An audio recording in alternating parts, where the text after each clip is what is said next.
Magandang araw mga kaibigan. Bigyan natin ng reaction opinion itong video posted by Attorney Mike Operario.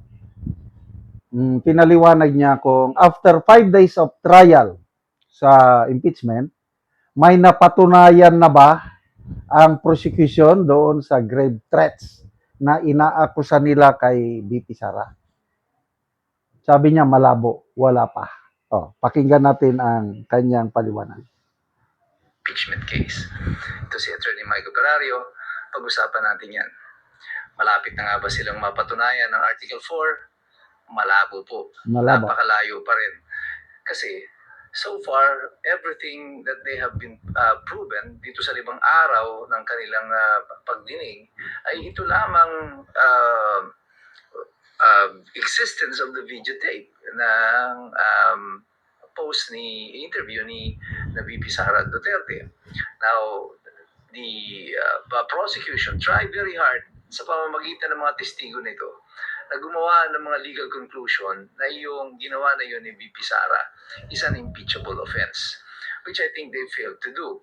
Because even on the assumption that meron nga talagang grave threats na in-issue, ang basic question dyan is that an impeachable offense? Yes. Well, ang prosecution na sinasabi, yung pananakot na yun ni BP Sara is already an impeachable offense. Now, is that true? Ano, pumapasok ba yun doon sa Article 11, Section 2 ng 1987 Constitution? Na sinasabi, ito lamang po yung mga grounds for impeachment. Number 1, ang culpable violation of the Constitution, treason, bribery, graft and corruption, other high crimes, at saka betrayal of public trust. It appears as if ang prosecution is trying to target itong last classification of impeachable offense, yung betrayal of public trust, kung saan po pwedeng ipasok yung grave threats. Kasi po, malawak talaga ang definition ng betrayal of public trust. So gusto nila, isaksak dito yan, na ito na yung betrayal of public trust. Will that be an accurate assumption? Well, here's the truth, ang definition of what constitutes a betrayal of public trust is entirely a political question. It is based on the judgment of the Senate now. Magsasabi if yung threats na yan na supposedly in-issue ni Sara Duterte ay papasok bilang impeachable offense under yung betrayal of public trust. Of course, the defense is saying that it is not. Ang prosecution na sinasabi, it is na betrayal of public trust. Ang tanong na lang dyan, kanina paulit-ulit nating nadinig, is this actually a crime yung ginawa ni Sara Duterte? Kasi nadinig nyo dyan, kasi merong kondisyon ang sinasabi, ang krimen ay gagawin, papatayin si BBM kung siya ay papatayin, si Sara ay papatayin, ipapapatay si BBM, si Liza, at saka si Romualdez. So, would that constitute a grave threat? So, para maintindihan natin yan, tingnan natin yung sinasabi nung batas under sa grave threats. Ito, in Section 282 of the Revised Penal Code, it says here, any person who shall threaten another with the infliction upon the person, honor, or property of the latter or of his family any wrong constituting a crime shall suffer the penalty next lower degree than that prescribed by law for the crime be threatened to commit. If the offender shall have made a threat demanding money or imposing any other condition, even though not unlawful, said offender shall have attained his purpose.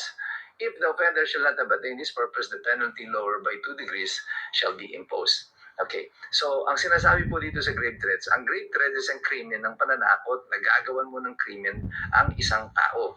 Ang penalty sa'yo, ayon dito sa batas, ay 1 degree lower. Ibig sabihin, kung halimbawa, kung ang sinabi mo ipapapatay mo, so that's reclusion, death to reclusion perpetua. So, dahil ito ay grave threats lang, bababa ka ng 1 degree. So, magiging instead na reclusion perpetua, posibleng reclusion temporal na lang, between 20 years ang imprisonment mo.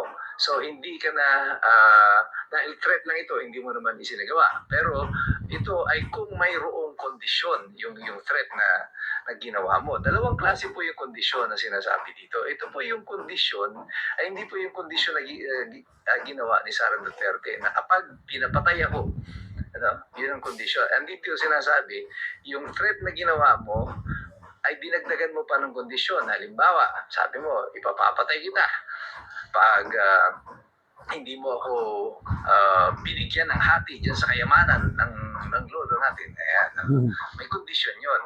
So, even though illegal naman, alam mo, magkamag-anak naman talaga kay lolo niya, dapat talaga may hati siya. Although meron siyang share talaga dapat doon, although hindi unlawful yung condition, it is still a condition and that is still a threat. Hindi po ito yung condition na sinasabi sa batas na kanina dinidiscuss ni Lonto na parang sinasabi niya, yung ginawa ni Sara Duterte is a condition doon sa paggawa ng pananakot. Ano? Ito, ang kondisyon na sinasabi sa batas, meron kang pananakot, papatayin kita, dinagdagan mo pa ng kondisyon na pag hindi mo ko binigyan ng mana ng tatay natin o ng lodo natin, that is the condition. Dito kay Sara Duterte, ang kondisyon niya ay magaganap ang krimen, ipapapatay ka, kung siya ay ipapapatay din. So, dapat mangyari muna yung kondisyon. Hindi ito simultaneous with the threat or after the happening of the threat. No? So, yung kondisyon kay Sara Duterte is magaganap lang yung krimen kung ginawa ang isang bagay sa kanya. So makikita niyo dito na hindi pumapasok dito sa legal requirement ng grave threats yung sinasabi na ito ni Attorney Lonto. So in the sum, yung kakabuuan ng lahat ng testimonya na ito, gaya ng sinabi ko sa inyo nung isang araw pa, walang kinapuntahan itong testimonya na ito because the videotape is not even being challenged by the defense panel. Ay adapted niya ito as the common exhibit. So walang question dun sa video.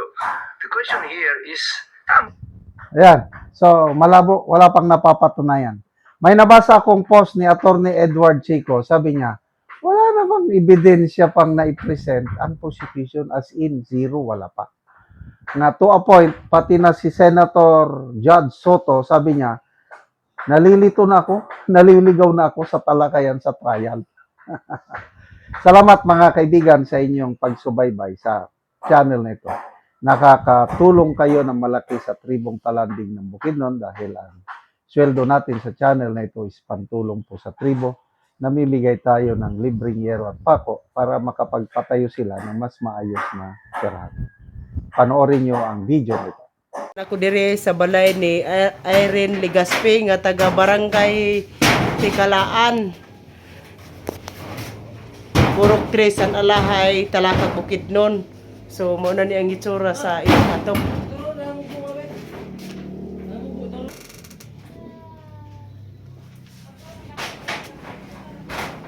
Og mo na ni ang gitabang nga yero nga pito ka buok nga di 8.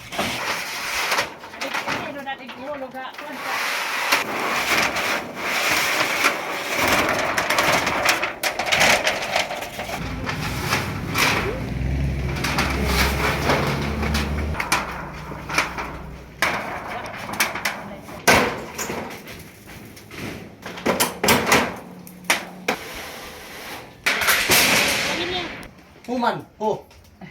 Man, ho. Balik kira na, balik kira.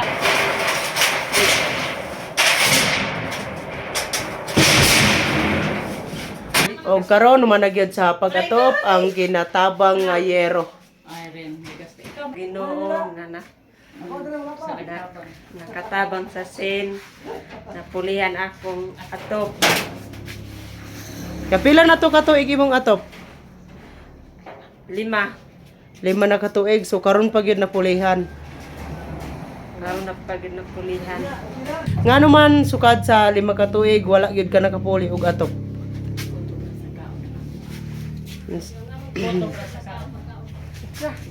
Tungod sa kulang sa among kwarta. Kulang mo og kwarta. Taman ra gyud sa kaon. Tama ra sa kaon. So karon nakaatop na ka, di na gyud mo maulanan. Karon karon karon salamat kayo. Kay nakatop na. Oh, salamat kaayo.